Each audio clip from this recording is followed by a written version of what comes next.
فجر کے وقت کے اعتبار سے سفید ڈوری سیاہ ڈوری سے بالکل علیحدہ ہو جائے۔ اصل میں اس کو بعض صحابہ نے تو سمجھا کہ یہ لغوی معنی اس کے لیے کہ آپ اپنے تکیے میں ایک سفید دھاگا رکھ لیا ایک کالا رکھ لیا، اور دیکھتے رہتے تھے جب یہ سفید اور کالا علیحدہ علیحدہ نظر آنے لگے تو پھر روزے کا رکھنے کا وقت شروع ہو چکا اور اب کھانا پینا بند کر دیا جائے۔ فرمایا گیا یہ مراد نہیں ہے، یہ جب پاؤں پھٹتی ہے تو اس کے اندر ایک سفید سی لکیر جو ہے وہ فخ کے اوپر آتی ہے، یہ ہے مراد کہ وہ جو سفید لکیر ہے وہ ظاہر ہو جائے اور وہ رات کے اختتام کا گویا کہ ایک اعلان اور علم بن جائے۔ تو وَكُلُوا وَاشْرَبُوا، اب اس کی جو ہے بڑی تاکید کی گئی، تَسَحَّرُوا فَإِنَّ فِي السُّحُورِ بَرَكَةً، سحری ضرور کیا تھا اور یہ در حقیقت برکت کا ذریعہ۔ یہ بھی آپ نے فرمایا ہمارے اور یہود کے روزے کے مابین جو فرق ہے وہ سحری ہے، یہ سحری، کیونکہ روزہ جو ہے وہ فجر سے لے کر اور غروب آفتاب تک ہے، طلوع آفتاب سے نہیں، فجر سے، جبکہ وہ سفیدہ سحر جس کو کہتے ہیں نمودار کو جائے، طلوع آفتاب تو ابھی 1.5 گھنٹے بعد ہوگا کہیں، لیکن اس وقت جو ہے روزہ شروع، غروب آفتاب ختم۔ اس حوالے سے اس سے پہلے کھانا پینا، اور اس میں بھی فرمایا گیا کہ بعض لوگ بہت زیادہ احتیاط کرتے، وہ صحیح نہیں ہے، اس لیے کہ فجر کے لیے اذان جب دیتے تھے اس میں بعض حضرات ذرا جلدی کرتے تھے، حضور نے فرمایا کہ نہیں دیکھو یہ ذرا جلدی کر دیتے ہیں، اگر تم میں سے کسی کے ہاتھ میں پیالہ ہے ابھی وہ کچھ کھا رہا ہے اذان ہو گئی ہے تو وہ اپنا پیالہ پورا کر لے، اس میں بھی تشدد کی ضرورت نہیں، جیسے کہ اس سے پہلے ہم پڑھ چکے یسروا ولا تعسروا یرید اللہ بکم اليسر ولا یرید بکم العسر، اللہ تمہارے ساتھ آسانی چاہتا ہے، سختی نہیں چاہتا۔ تو اسی طرح فرمایا وَكُلُوا وَاشْرَبُوا حَتَّى يَتَبَيَّنَ لَكُمُ الْخَيْطُ الْأَبْيَضُ مِنَ الْخَيْطِ الْأَسْوَدِ مِنَ الْفَجْرِ ثُمَّ أَتِمُّوا الصِّيَامَ إِلَى اللَّيْلِ، پھر اب روزے کو پورا کرو رات تک۔ إِلَى اللَّيْلِ میں پھر بڑی بحثیں ہوئی ہیں، اس لفظ کی مناسبت سے اہل تشیع اس کے قائل ہیں کہ جبکہ خوب اندھیرا ہو جائے، لیکن اہل سنت کا اجماع ہے کہ غروب آفتاب اس سے مراد، اس لیے کہ آغاز رات کا غروب آفتاب کے ساتھ، اور اس میں بھی احادیث کے اندر آیا ہے کہ تعجیل کرنی چاہیے۔ بعض لوگ وہی جو میں نے عرض کیا کہ تقویٰ کے تحت جو ہے جیسے کہ سفر میں بھی روزے رکھتے ہیں یا 104 بخار کے درجے میں بھی وہ روزہ قضا کرنے کو تیار نہیں ہوتے، ایسے ہی وہ تاخیر کرتے ہیں اپنے تقوی کے حساب سے، کہیں ایسا نہ ہو کوئی غلطی نہ ہو جائے، کہیں یہ نہ ہو جائے، کہیں وہ نہ ہو جائے، تو پھر اس کے اندر وہ افطار میں، تو آپ نے فرمایا کہ قوم جو ہے اسی وقت صحیح رہے گی جبکہ وہ افطار میں عجلت سے کام، یعنی سحری کے اندر بہت زیادہ جلدی کرنے کی ضرورت نہیں، اگر اذان ہو رہی ہے اس کے دوران بھی اگر کچھ کھا پی رہے ہو تو کھا پی لو مکمل۔ اسی طریقے سے افطار کے اندر جو ہے وہ تاخیر کرنے کی ضرورت نہیں، سورج کے غروب کے ساتھ افطار کرو۔ وَلَا تُبَاشِرُوهُنَّ وَأَنْتُمْ عَاكِفُونَ فِي الْمَسَاجِدِ، ہاں اپنی بیویوں سے تم مباشرت نہ کرو، تعلق زن و شوق قائم نہ کرو جبکہ تم مسجدوں کے اندر معتکف ہو۔ یہ اعتکاف کا ذکر ہو گیا رمضان کے آخری عشرے میں، یہ اعتکاف جو مسنون ہے یہ 21ویں شب سے شروع ہو جائے، یعنی 20واں روزہ ختم ہوا اس کے ساتھ یہ اعتکاف شروع ہو گیا، اور پھر اعتکاف مسنون جو ہے وہ جب تک کہ چاند نظر نہ آ جائے شوال کا، عید کا، اس وقت تک یہ اعتکاف جاری رہے۔ یہ ہے مسنون اعتکاف، اس کی کیا حکمت ہے وہ میں بعد میں عرض کروں گا، تو یہ حکمت جو ہے اس کے حوالے سے گفتگو بعد میں ہو جائے گی، لیکن یہاں یہ بتا دیا گیا کہ یہ جو رمضان کی 20 راتوں میں اجازت دی گئی ہے اپنی بیویوں کے ساتھ ہم بستری کی، وہ اس معتکف کے لیے نہیں ہے۔ جو مسجد میں معتکف ہے تو ہاں اس کی اہلیہ آ سکتی ہے وہاں ملاقات کے لیے، کسی مشورہ کو کرنا ہے بہت ضروری ہے، ملاقات ہو سکتی ہے، لیکن یہ کہ مباشرت نہیں ہو سکتی، وہ وَلَا تُبَاشِرُوهُنَّ وَأَنْتُمْ عَاكِفُونَ فِي الْمَسَاجِدِ تِلْكَ حُدُودُ اللَّهِ، یہ اللہ کی حدود ہیں، شریعت اسلامی کی یہ حدود ہیں، فَلَا تَقْرَبُوهَا، تو ان کے قریب تک مت جاؤ۔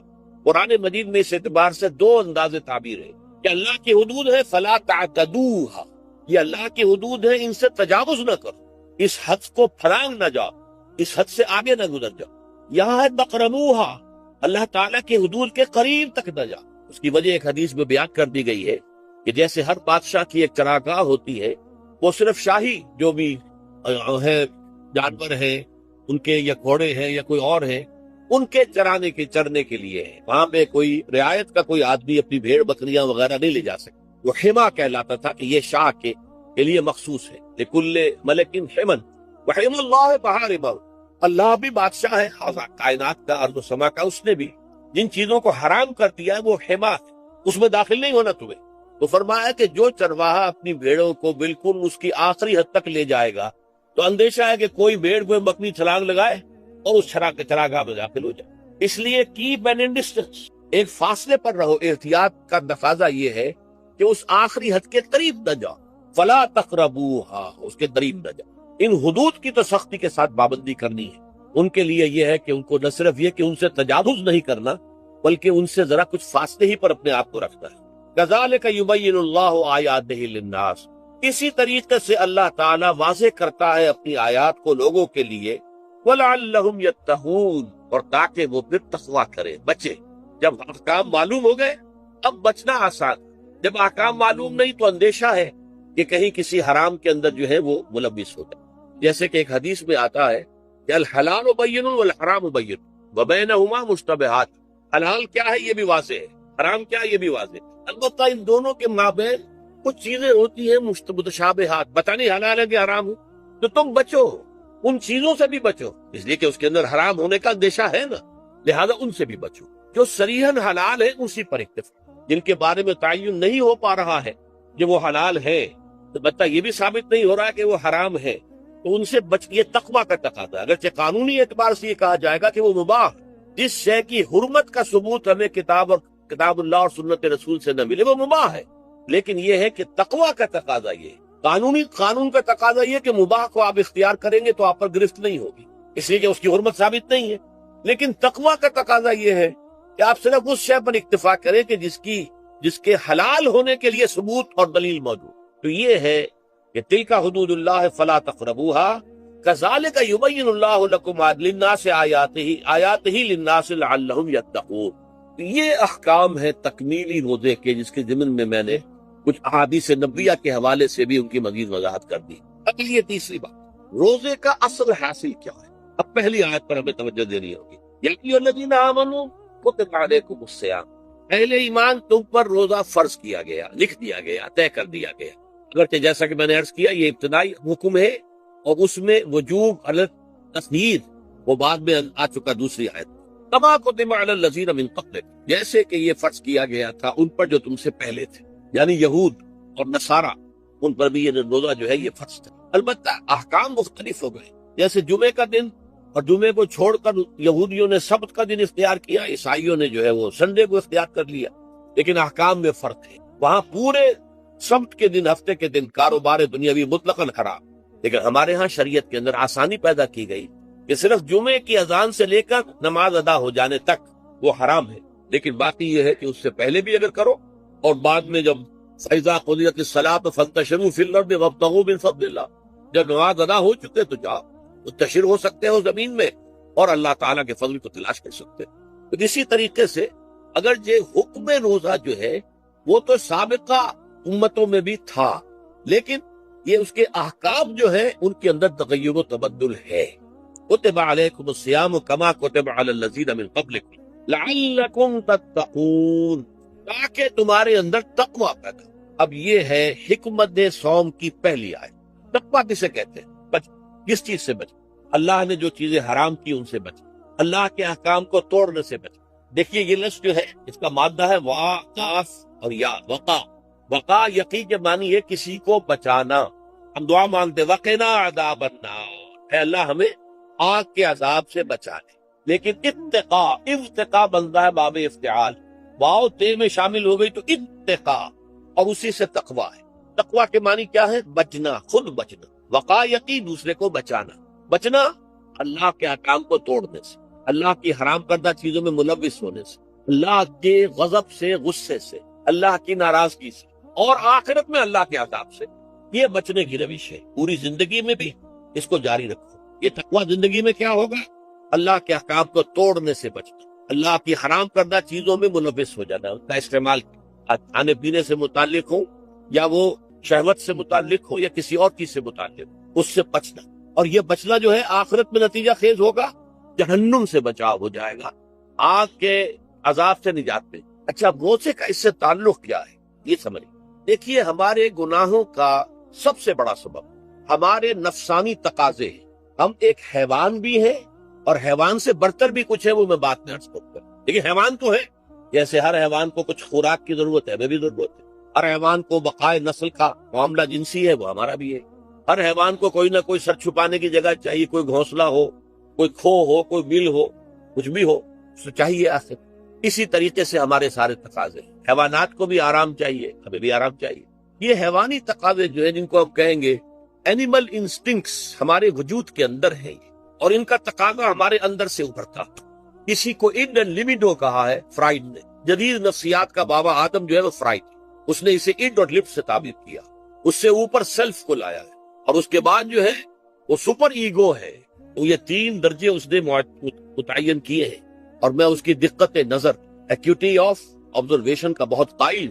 ویسے نظریات کا جو نتیجہ اس نے نکالا ہے وہ غلط ہے, لیکن ایکویٹی آف آبزرویشن کا قائل ہوں کہ اس نے انسانی شخصیت کے 3 لیولز کو آئیڈینٹیفائی کیا. یہی 3 لیولز ہمارے ہاں, نفس, قلب, روح, یہ 3 لیولز. اس نے کہا اڈ اینڈ لبیڈو یہ لویسٹ ہے, پھر ایگو, سیلف, پھر سپر ایگو. 3 لیول وہ بھی بات, اگرچہ ان کی تعبیر اس نے غلط کی ہے, لیکن جہاں تک اڈ اور لبیڈو کی تعبیر ہے وہ صحیح ہے, وہ حیوانی تقاضے. اچھا, ان حیوانی تقاضوں کے بارے میں یہ بات بالکل واضح رہنی چاہیے کہ یہ اندھے بہرے ہیں. انہیں صرف اپنی گریٹیفیکیشن, اپنے تسکین سے جو ہے ساری بحث ہے.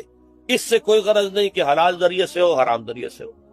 پیٹ کھانے کو مانگتا ہے, بھوک کے اندر اب آدمی جو ہے حرام کے بھی بیمار بیٹھتا ہے. یہاں تک کہ خود شریعت اجازت دیتی ہے کہ اگر جان پر بن جائے آدمی جو ہے وہ فاقے سے مر رہا تو وہ کوئی حرام چیز کھا کر بھی اپنی جان بچا سکتا, لیکن عام حالات میں نہیں. لیکن ہو سکتا ہے ہمارا چٹخارا جو ہے وہ حرام کی طرف ہمیں لے جائے. کسی کو واقعتاً اللہ نہ کرے کہ سور کے گوشت کا چسکا لگ جائے, وہ اس کے بغیر بچتا ہی نہیں, کھاتا ہے. شراب کی عادت ہو گئی, پیتا ہے, یہ نہیں. تو ہمارا پیٹ مانگتا ہے, اور اسے اس سے غرض نہیں کہ حلال سے کھایا ہے یا حرام سے کھایا. ہماری شہوت اپنی تسکین چاہتی, اسے اس سے غرض نہیں کہ حلال سے یا حرام سے, جائز سے یا ناجائز سے. اسی طریقے سے ہمارے تمام تقاضے جو حیوانی ہیں, ایک تو یہ کہ بہت زوردار ہیں, اور چونکہ وہ اندھے بہرے ہیں لہذا جو قرآن میں کہا گیا ان النفس لامارۃ بالسوء, یہ نفس تو بدی کا حکم دیتا ہی ہے. یہ گویا کہ اس کے اندر رجحان جو ہے انہیرنٹ ہے کہ وہ بدی کی طرف انسان کو ترغیب دلاتا, چاہے وہ اپنی ضروریات سے متعلق ہو, چاہے چٹخاروں سے متعلق ہو, چاہے جو بھی لذت اسے درکار ہے اس سے متعلق ہو, چاہے وہ جنسی لذت ہے اور چاہے وہ طعام کی, یعنی جسے ہم کہتے ہیں کہ انسان جو ہے وہ اپنے پیٹ اور فرج کا غلام بنتا رہ جائے, اس لیے کہ جو تقاضا بھی آیا ہے اس کو وہ پورا کر رہا ہے. یہ جو کیفیت انسان کی ہے اس کے لیے ایک مشق جو ہے وہ روزہ فراہم کرتا ہے. روزے کے آپ نے 12, 13, 14 گھنٹے کا بھی روزہ ہوتا ہے, بعض جگہوں پر 16, 17 گھنٹے کا روزہ ہوتا ہے. اس عرصے میں آپ اپنے نفس کو حلال چیزوں سے بھی روکے رکھتے ہیں. اس منہ زور گھوڑے کو جو ہے آپ اس کی لگام کس کر رکھتے ہیں کہ حلال بھی نہیں کھانے دے رہے. بھوک لگی ہو یا کھانا بہترین موجود ہے, نہیں کھا سکتے, اللہ کا حکم نہیں, اللہ کی اجازت نہیں. شدید پیاس ہے, بہترین مشروبات فریج میں رکھی ہوئی ہے, نہیں کھا سکتے, نہیں پی سکتے, جائز نہیں ہے, حالانکہ حلال ہے, حرام نہیں ہے. بیوی موجود ہے, یا جیسے کہ لونڈیوں کا معاملہ ہوتا تھا, لونڈی موجود ہے, لیکن نہیں, آپ اپنی شہوت جو ہے وہ اس سے پوری نہیں کر سکتے. یہ پابندیاں نفس کے اوپر لگانا یہ ایک مشق, ایک ریاضت ہے. اس ریاضت کا حاصل یہ ہونا چاہیے کہ انسان بقیہ 11 مہینوں میں اپنے آپ کو حرام سے تو بچائے نا. یہاں وہ حلال سے رکا ہوا ہے اللہ کے حکم سے, کہ حلال چیز بھی نہیں کھا رہا, دن بھر نہیں پی رہا, دن بھر نہیں اپنی کوئی شہوت پوری کر رہا, دن بھر حلال ذرائع سے بھی, تو اس سے اس کے اندر یہ ایک جس کو ہم کہیں گے سیلف کنٹرول پیدا ہو جائے, اپنے نفس کو قابو میں کر لے. یہ گویا کہ اس کا سب سے پہلا اس روزے کی ریاضت, روزے کی مشق کے حوالے سے یہ اس کی حکمت ہوئی کہ اس سے کے ذریعے سے انسان میں سیلف کنٹرول پیدا ہو رہا ہے, ضبط نفس. یہاں پہ تھوڑی سی میں وضاحت کر دوں, رہبانیت کے اندر آپ کو معلوم ہے کہ سیلف اینیہیلیشن, انگریزی الفاظ جو ہیں وہ زیادہ بعض لوگوں کے لیے واضح ہوں گے, نفس کشی, نفس کو کچل دینا, ختم کر دینا, مار دینا, یہ رہبانیت میں ہوتا, اسلام میں نہیں. اسلام کا نظام بڑا متوازن ہے. ان لنفسک علیک حقا وان لزوجک علیک حقا وان لزورک علیک حقا. حضور نے فرمایا دیکھو تمہارے نفس کا بھی تم پر حق ہے, اسے مناسب حد تک آرام دینا بھی تمہارے ذمے ہے, اسے غذا بہم پہنچانا بھی تمہارے ذمے ہے. فرق صرف کیا ہے, حلال سے ہو حرام سے نہ ہو. اس کی شہوت کو پورا کرنا بھی تمہارے ذمے ہے, فرق صرف کیا ہے, جائز راستے سے ہو حرام سے. اس کا نام ضبط نفس, سیلف اینیہیلیشن, نفس کو کچل دینا. یہ جو تپسیاں جو ہیں ہندو سادھو کرتے رہے ہیں, اور جو سب سے زیادہ معاملہ جو ہے وہ جو راہب ہوتے تھے حضرت مسیح علیہ السلام کے پیروکاروں میں, انہوں نے تاریخ کے اندر جو مثالیں دی ہے اس کا جو ہے اندازہ کرنا مشکل ہو جاتا ہے کہ کس درجے وہ لوگ اپنے نفس کو کچلتے تھے. جس کا قرآن مجید میں سورہ حدید میں ذکر بھی ہے۔ اکثر لوگ تو پابندی نہیں کر سکتے تھے، اپنے اوپر پابندیاں لگانے کے بعد غلط راستوں پر بھی چل پڑتے تھے، لیکن جو لوگ ان پابندیوں کو نبھاتے تھے وہ کس انتہا تک جاتے تھے۔ کبھی آپ جو ہے ہسٹری آف کرسچن موناسٹسزم پر جو تاریخ کی کتابیں لکھی گئی ان کو پڑھے تو اندازہ۔ مولانا مودودی نے تفہیم القرآن میں اس کا کچھ حوالے دیے ہیں، اور واقعہ یہ کہ رونگٹے کھڑے ہو جاتے ہیں انسان پر کہ اس درجے میں انہوں نے اپنے نفس کو کچلا۔ ہمارے صوفیہ کے ہاں بھی بعض ایسی روایات صحیح ہے یا غلط ہے بیان کی جاتی ہے، لیکن اسلام کا اصل معاملہ کیا ہے؟ توازن، اعتدال۔ تمہارے نفس کا بھی تم پر، ان لنفسک علیک حق، تمہاری بیوی کا بھی تم پر حق ہے، وان لزوجک علیک حق، تمہارا جو بھی کوئی ملاقاتی آئے، کوئی دوست ہے، اس کا بھی زورک علیک حق، زیارت کرنے کے لیے کوئی آیا اس کا بھی حق ہے، ان کے حقوق ادا کرو۔ حضرت عبداللہ ابن عمرو بن العاص رضی اللہ تعالی عنہما صحابہ کرام میں اس اعتبار سے بہت ممیز تھے کہ ان پر عبادت جو ہے، عبادت گزاری کا اتنا غلبہ ہو گیا تھا، ہر روز روزہ رکھتے تھے اور رات کو پوری رات کھڑے رہتے تھے۔ حضور کو اطلاع دی گئی، انہیں طلب کیا فوراً، آپ نے فرمایا یا عبداللہ الم نصبر، کیا ہمیں یہ خبر نہیں دی گئی انک تصوم الدہر قوم اللیل، کہ تو ہمیشہ رات کو کھڑا رہتا، ہر روز روزہ رکھتا ہے۔ ظاہر بات ہے حضور کے حضور میں جھوٹ کیسے بولتے ہیں، سے بھی جھوٹ بولنے کا سوال نہیں صحابہ کے لیے، تو عرض کیا بلا یا رسول اللہ ایسی تو صحیح ہے، فرمایا لا تفعل، اپنی طرف مت کرو، فإن لنفسك عليك فإن لزوجك عليك فإن لزورك عليك، ارے نفس بھی روزہ رکھو بھی، افطار بھی کرو۔ بہترین روزہ جو ہے وہ حضرت داؤد علیہ السلام کا تھا، ایک دن روزہ رکھتے تھے ایک دن افطار، لیکن یہ ہے کہ آپ ہفتے میں 2 دن روزے حضور کے ہیں، سوموار اور جمعرات، مہینے میں 3 روزے، یہ ہے اس میں گویا کہ سنت پر عمل بھی ہو جائے، لیکن یہ کہ ہمیشہ روزہ، بلکہ یہاں تک کہا گیا ما ساما من سامت دہر، جو ہمیشہ روزہ رکھتا ہے اس نے کوئی روزہ رکھا ہی نہیں۔ کیا مطلب؟ یہ تو اس نے اپنی ہیبٹس بدل لی ہے، ہیبٹس ہو گئی ہے یہ کہ سارا دن بھر نہیں کھانا، صبح کھانا شام کو کھانا، بس یہ تو اس نے اپنی ہیبٹ بدل لی ہے، روزہ ہیبٹ بن گیا اس کا۔ ما ساما من سامت دہر، جس نے ہمیشہ روزہ رکھا اس نے کوئی روزہ رکھا ہی نہیں، اس لیے کہ روزہ جو در حقیقت اس شخص پر شاخ گزرتا ہے جس کو عادت ہے دن میں کھانا کھانے کی، اس کو دن کے اندر 3 کھانے کھانے کی عادت ہے، تبھی تو وہ شاخ گزرے گا۔ اگر وہ عادت ہی آپ نے بدلنی ہے تو ظاہر بات ہے کہ پھر روزے کی جو برکت ہے وہ تو ظاہر نہیں ہو۔ تو بہرحال اس اعتبار سے غور کیجئے کہ یہ پہلا حکم جو ہے روزے کا، لعلکم تتقون، تاکہ تمہارے اندر تقوی پیدا ہو جائے، اپنے نفس پر کنٹرول پیدا۔ اس کو یوں سمجھیے کہ یہ ایک بڑا منہ زور گھوڑا ہے، ہمارا جو نفس ہے، ہمارا جو جسم ہے، حیوانی نظام، اس پر ہماری خودی یا ہماری انا یا ہماری ایگو یا ہمارا سیلف، یہ اس پر حکمران ہے، اس کا گھوڑے کا سوار ہے۔ اب اگر گھوڑا منہ زور ہے اور سوار کے قابو میں نہیں ہے تو کیا نتیجہ نکلے گا؟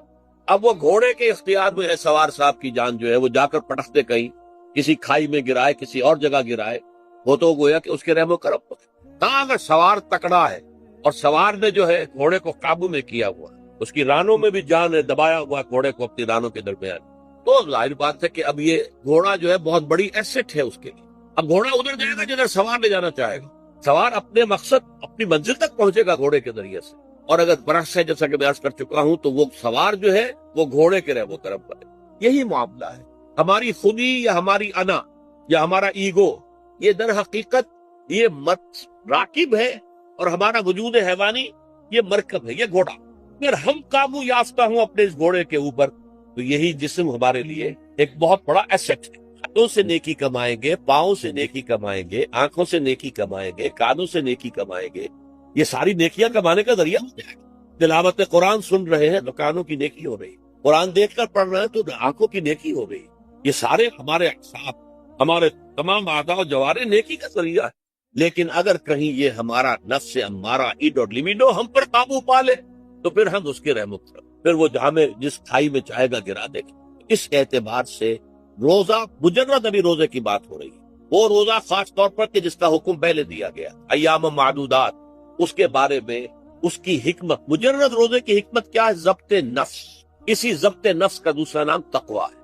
آپ اپنے نفس پر قابو یافتہ ہیں اور پھر اللہ کے سامنے جھک رہے ہیں، یہ ہوئی نا اصل میں۔ آپ اللہ کے سامنے تو جھک رہے ہیں، اے اللہ میں تیری ہی بندگی کرتا ہوں اور کروں گا، نفس پر قابو ہے ہی نہیں، وہ آپ کا یہ کہنا مہمل ہو جائے گا، نفس کا تقاضا ابھرے گا اور آپ اس کے آگے ہاتھ جوڑ کر کھڑے ہو جائیں گے، تو گویا کہ جو آپ نے کہا تھا ایاک نعبد و ایاک نستعین، اس کی پیروی کرنا، اس کو پورا کرنا، اس کا تقاضا بجا لانا آسان کام نہیں۔ جو بھی گویا مسلمانوں بالعرض کہ دانم مشکلات لا الہ، جب میں کہتا ہوں کہ میں مسلمان ہوں تو میں مجھ پر کب کب داری ہوتی دیکھیے مجھے معلوم ہے کہ لا الہ کہنے کا مقصد کیا ہے، مطلب کیا ہے، اس کے تقاضے کیا. تو روزہ مجرد روزے کی غرض و غایت تقوی یا ضبط نفس یعنی سیلف کنٹرول، اور اس سیلف کنٹرول کے ساتھ اپنے پورے وجود کو اللہ کے سامنے جھکا دیں، یہ عبادت ہے. اب آئیے اس عبادت کے لیے، روزے کے لیے رمضان کا مہینہ کیوں منتخب کیا گیا بالآخر؟ پہلے تو وہ ہر مہینے کے 3 دن تھے، بالآخر مستقل تا قیام قیامت اور رمضان کا مہینہ ہے. اس کی علت کیا ہے؟ ظاہر بات ہے کہ سارے 12 مہینے اللہ ہی کے ہیں، ہفتے کے سارے دن اللہ ہی کے ہیں. دنوں میں سید الایام جمعے کا دن ہے، مہینوں میں سید الاشہر، یہ جتنے مہینے ہیں ان میں سردار جو ہے مہینوں کا وہ رمضان مبارک کیوں ہے؟ اب آپ پڑھیے تیسری آیت، شہر رمضان الذی انزل فیہ القرآن، رمضان کا مہینہ وہ ہے جس میں قرآن نازل کیا گیا. اور اس کی مزید کیا ہے تشریح کہ رمضان ہی میں وہ لیلۃ القدر ہے جس میں قرآن نازل کیا گیا. اب یہاں دو چیزیں علیحدہ علیحدہ سمجھ لیجیے.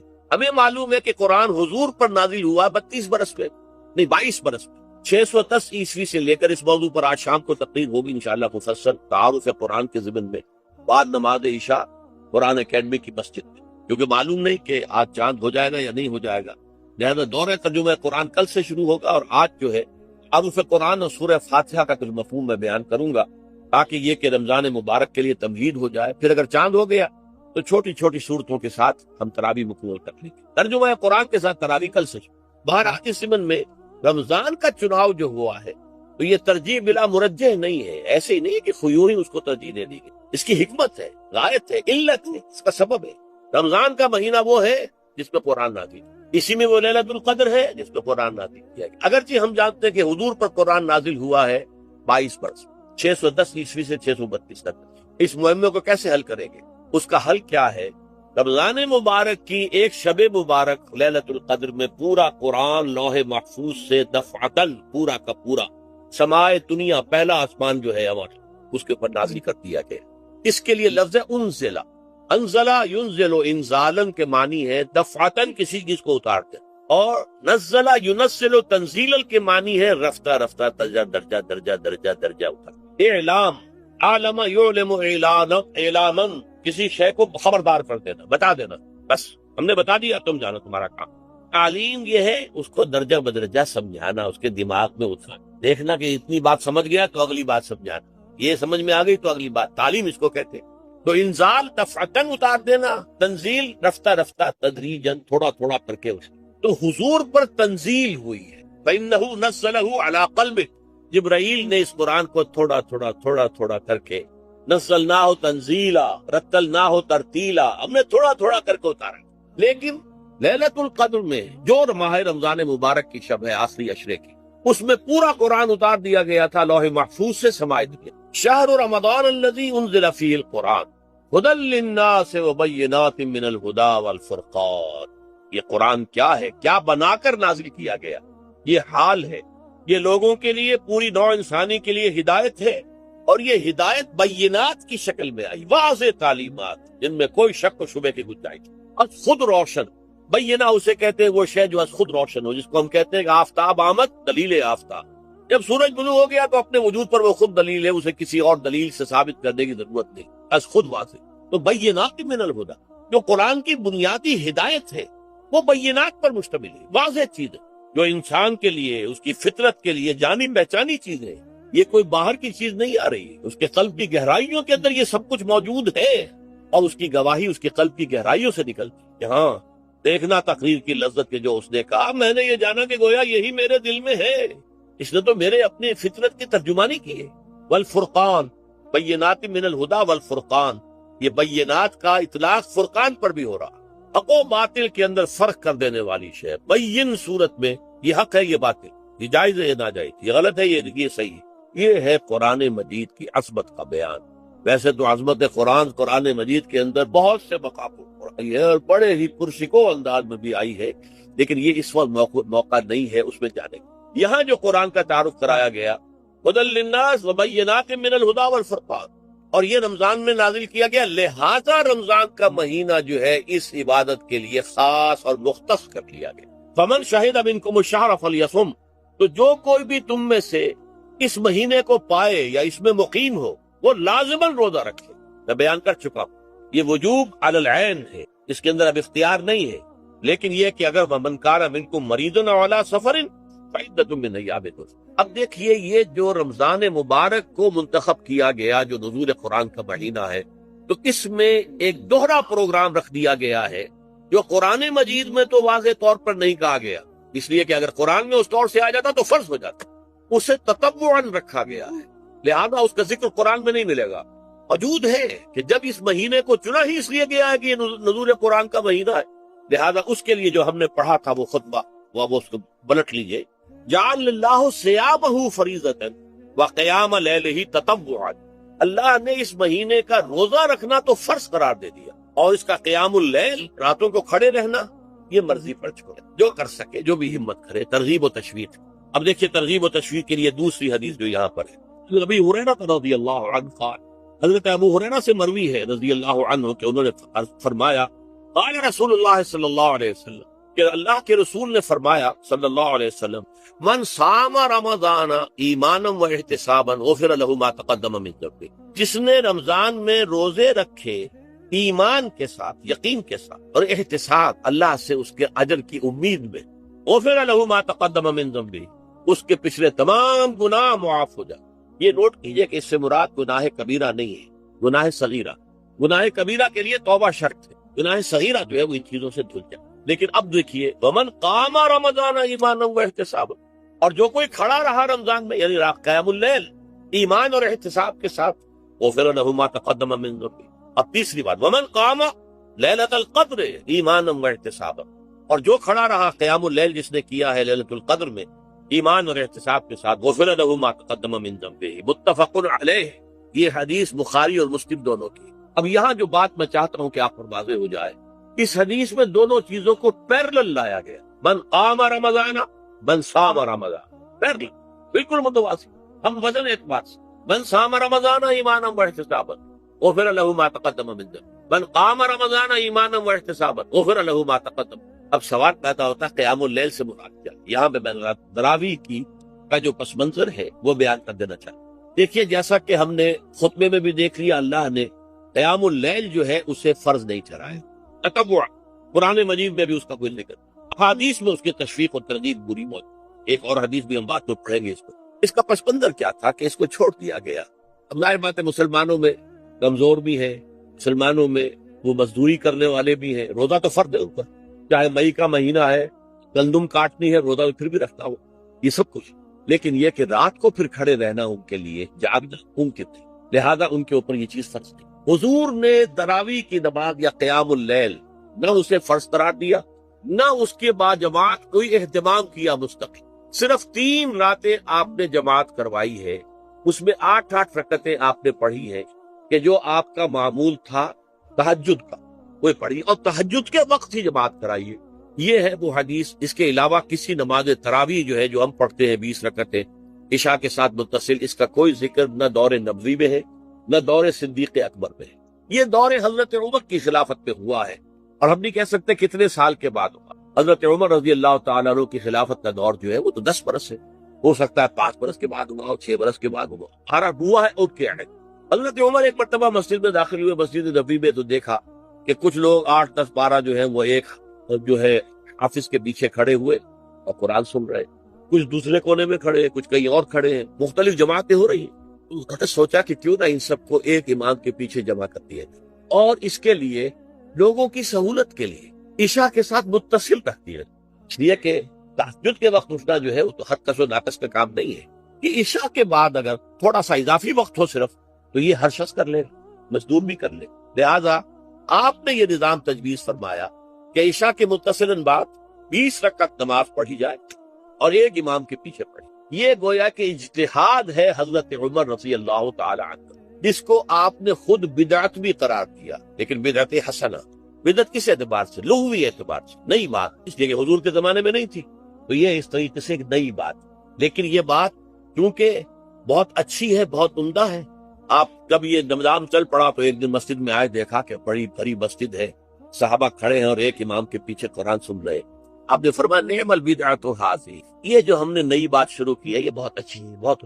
اب یہاں سے فرق واقع ہو گیا ایک تو اہل تشیع جو ہے وہ تو ویسے ہی حضرت عمر سے بہت دشمنی رکھتے، عناد رکھتے، تو حضرت عمر کے اجتہادات سے انہیں نفرت ہے، انہیں دوری ہے، چاہے وہ کوئی سا بھی حضرت عمر کا اجتہاد۔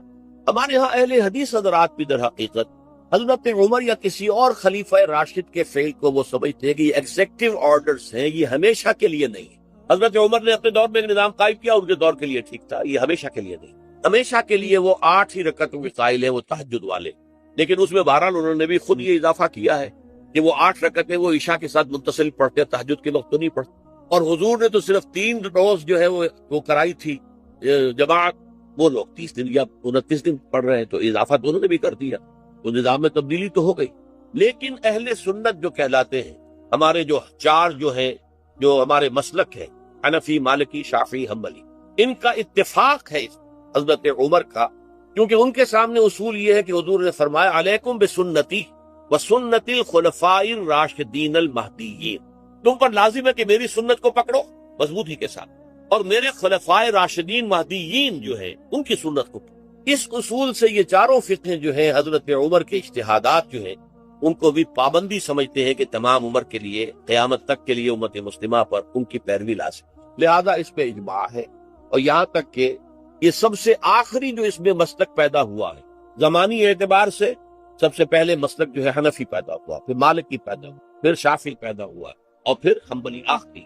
اور امام احمد ابن حنبل بہت بڑے محدث بھی ہیں، مسند احمد ابن حنبل جو ہے وہ بہت بڑی کتاب ہے، بہت اہم کتاب ہے، جامع کتاب۔ ان کے ہاں بھی 20 رکعتیں، چنانچہ حرمین شریفین میں، سعودی عرب میں، مکے اور مدینہ منورہ میں جو نماز تراویح ہوتی ہے اس کی 20 رکعتیں، لیکن اہل حدیث حضرات جو ہے وہ اس 8 کے اوپر اتفاق کرتے ہیں۔ بہرحال یہ ایک اختلاف ہے جو میں نے اس کا پس منظر بیان کر دیا، لیکن اس 20 رکعت نماز سے ادا کرنے سے، جو کہ زیادہ سے زیادہ 50 منٹ یا 1 گھنٹہ لگتا ہے، اس سے وہ قیام اللیل کا حق ادا نہیں ہوتا۔ قیام اللیل کا تو کچھ اور ہی تقاضا ہے۔ قیام کسے کہتے ہیں؟ یہ سورہ مزمل سے واضح ہوتا ہے، یا ایھا المزمل قم اللیل الا قلیلا نصفہ او انقص منہ قلیلا او زد علیہ ورتل القرآن ترتیلا۔ آدھی رات یا آدھی رات سے کچھ کم، یعنی تہائی رات، یا آدھی رات سے کچھ زائد، 2 تہائی رات، یہ ہے قیام اللیل۔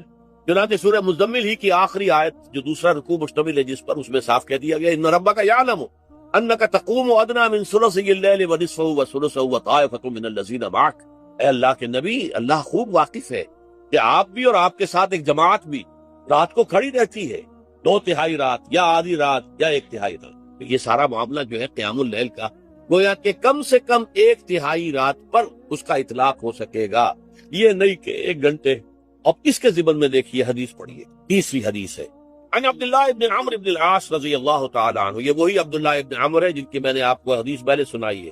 یہ ساری رات کھڑے رہتے تھے، پوری رات، اور ہر روز روزہ رکھتے تھے، جس پر حضور نے منع کیا، لا تفعل، مت کرو ایسا۔ رضی اللہ عنہما، یہ خود بھی صحابی ہے اور ان کے والد عمرو ابن العاص بھی صحابی ہے۔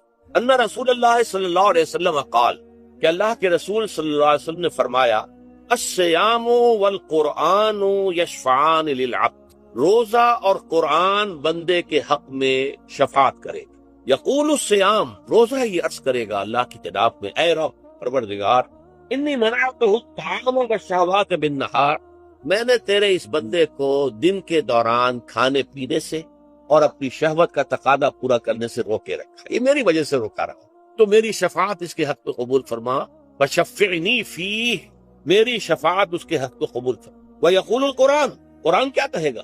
منعتہ النوم باللیل، میں نے اسے رات کے وقت سونے سے، نیند سے روکے رکھا، وشفعنی فیہ، تو اس کے حق میں میری شفاعت قبول فرما۔ حضور فرماتے ہیں فیشفعان، ان دونوں کی شفاعت قبول کی جائے گی۔ یہ ہے قیام اللیل۔ یہ قیام اللیل صرف تراویح کی نماز سے جو پڑھ لی جاتی ہے، اور ہمارے ہاں تو یہ ہے، وہاں کم سے کم یہ تو تھا، صحابہ کرام کھڑے ہوتے تھے تو جو قاری پڑھ رہا ہوتا تھا وہ ان کے دل میں اترتا جاتا تھا، اس کا مضمون اور مفہوم جو ہے ان کو معلوم ہے، لہذا وہ اس کی زبان سے نکلا ہوا ہر لفظ ان کے قلب کی گہرائیوں تک اتر رہا۔ یہاں تو یہ ہے پیرٹ لائک حافظ ہے، اسے خود پتہ نہیں میں کیا پڑھ رہا ہوں، اکثر حفاظ جو ہیں وہ عالم تو نہیں ہوتے، اور جو سن رہے ہیں انہیں کچھ پتہ نہیں ہم نے کیا سنا، تو ٹھیک ہے، کم سے کم ثواب تو انہیں ملے گا کہ انہوں نے وقت نکالا ہے، 1 گھنٹہ ہی اضافی صحیح، لیکن باہر اس کا وقت تو انہوں نے نکالا ہے، محنت کی ہے، کھڑے رہے ہیں، ثواب ملے گا۔ لیکن جو مقصد ہے وہ حاصل نہیں ہوتا۔ اس مقصد کے حصول کے لیے اول تو قیام اللیل کی کم سے کم مدت 1 دہائی، اگر کوئی شخص فرض کیجئے کہ اس کے ہاں کوئی اور انتظام نہیں ہے، جیسا کہ ہمارے ہاں ہم نے انتظام کیا ہے بڑے بڑے شہروں میں دورہ ترجمہ قرآن، اس میں ہمیں 5 گھنٹے لگ جاتے، نصف شب کے قریب تری جو ہے معاملہ ہو جاتا۔ اس میں کیا ہوتا ہے کہ ہر 4 رکعت سے پہلے جو اس کے اندر پڑھا جانا ہے حصہ قرآن کا، اس کا پہلے ہم مطالعہ کرتے ہیں بیٹھ کر، ترجمہ اور کچھ موٹے موٹے نکات کی جو ہے وضاحت، پھر کھڑے ہو گئے اور قاری صاحب کے پیچھے 4 رکعتوں کے اندر وہ 4 رکوع یا جتنے بھی ہیں پڑھ لی، سن لی، پھر بیٹھ گئے 4 کے بعد پھر اگلی 4 رکعتوں کے اندر جو کچھ پڑھا جانے والا ہے اس کا ترجمہ، اس کی تفہیم ہو گئی، پھر کھڑے ہو گئے، پھر سن لیا۔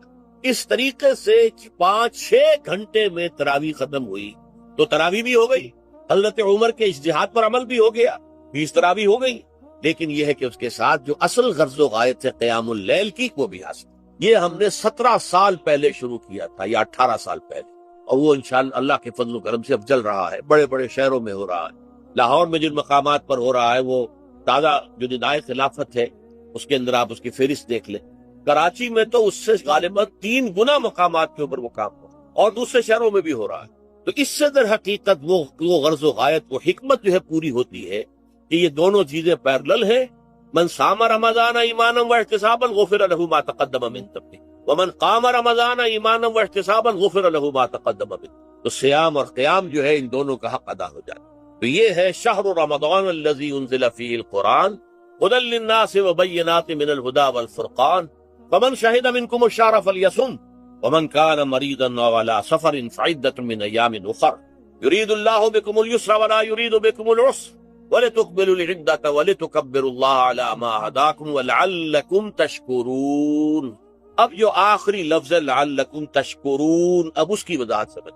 اور رمضان کے یہ 2 پروگرام جب پیرلل ہو جائیں گے، جب دونوں کی پابندی کی جائے گی تو اس کا حاصل کیا؟ اس بات کو سمجھنے کے لیے سب سے پہلے آپ اس کو سمجھیے کہ جسے ہم خود ہی کہہ رہے تھے، جسے ہم سیلف کہہ رہے تھے، اپنی انا کو مضبوط کرنا، سیلف کنٹرول، ایگو جو ہے وہ پوری طرح قابو یافتہ ہو اڈ اور لبیڈو پر، اصل میں اسے مراد کیا؟ اس پر میں نے تفصیل سے بحث کی ہے عظمت صوم نامی اپنے کتاب سے۔ ویسے یہ ہے کہ وہ مشکل ہے، ذرا فلسفیانہ اس کا انداز ہے، لیکن یہ ہے کہ وہی باتیں آسان الفاظ میں جو دوسرا کتاب چاہے عظمت صیام و قیام رمضان مبارک، وہ آسان، اگرچہ یہ دونوں بہت ہی محدود تعداد میں ہمارے پاس ہے، لیکن یہ کہ میں نے ذکر کر دیا، جو حضرات لینا چاہیں وہ لے لیں۔ لیکن یہ ہے کہ اس میں اصل پس منظر کیا؟ دیکھیے، ہمارا جو وجود ہے انسان کا، یہ کمپوزٹ ہے، مرکب ہے۔ ہمارے 2 وجود ہیں جو جوڑ دیے گئے، کیسے جوڑ دیے گئے ہم نہیں جانتے، لیکن ہے 2 وجود۔ ایک وجود حیوانی ہے، میں نے عرض کیا تھا پہلے، ہر انسان ایک حیوان بھی ہے مکمل، سارے حیوانی تقاضے ہمارے اندر، لیکن حیوان اور انسان میں بنیادی فرق یہ ہے کہ انسان کا جو اصل وجود ہے وہ روحانی ہے۔ اس روحانی وجود کی وجہ سے انسان کا وہ مقام ہوا کہ تمام فرشتوں کو اس کو سجدہ کرنے کا حکم دیا گیا۔ فَإِذَا سَوَّيْتُهُ وَنَفَخْتُ فِيهِ مِن رُوحِي فَقَعُوا لَهُ سَاجِدِينَ، فرشتوں سے کہہ دیا گیا تھا کہ میں ایک بشر پیدا کرنے والا ہوں مٹی سے، جب میں اسے پیدا کر لوں اور اس کی ناک پلک سنوار دوں، 2 پلک درست کر دوں، تو پھر اس کے سامنے اور اس میں اپنی روح میں سے پھونک دوں تو گر پڑنا اس کے سامنے سجدہ۔ حیوان انسان اور انسان روحانی، یہ دونوں مل کر اب آدم بنے۔ نمبر 2، اس حیوان انسان کا وجود زمین سے ہے، مٹی سے پیدا کی، مٹی سے، گارے سے، 3 لازم سے، جب چٹانے والے گارے سے، وہ جس میں کہ بدبو پیدا ہو جائے، یہ ساری باتیں کہی گئی ہیں، اور سائنس بھی کہتی ہے مٹی سے پیدا ہوئے۔ کیسے پیدا ہوئے اس میں اختلاف ہے، لیکن یہ کہ ہے مٹی ہماری اوریجن، قرآن بھی کہتا ہے اور سائنس بھی کہتی ہے۔ اور ہمارے وجود کو جب وہ تھک جائے، مزمحل ہو جائے، اس کی انرجی کم ہو جائے، تو اس کے لیے جو غذا ہے، جو تقویت ہے، وہ بھی ساری زمین سے آ رہی ہے۔ آپ نے پھل کھائے، آپ نے گندم کھائی، آپ نے چاول کہاں سے آ رہے ہیں؟ اچھا، بکری کا گوشت کھایا تو بکری کا گوشت کس چیز سے بنا ہے؟ اس نے گھاس کھائی ہے، اس نے پتے کھائے ہیں، وہیں سے تو بنا ہے۔ الٹیمیٹ سورس آپ کے وجود حیوانی کے لیے جو آ رہی ہے وہ زمین ہے۔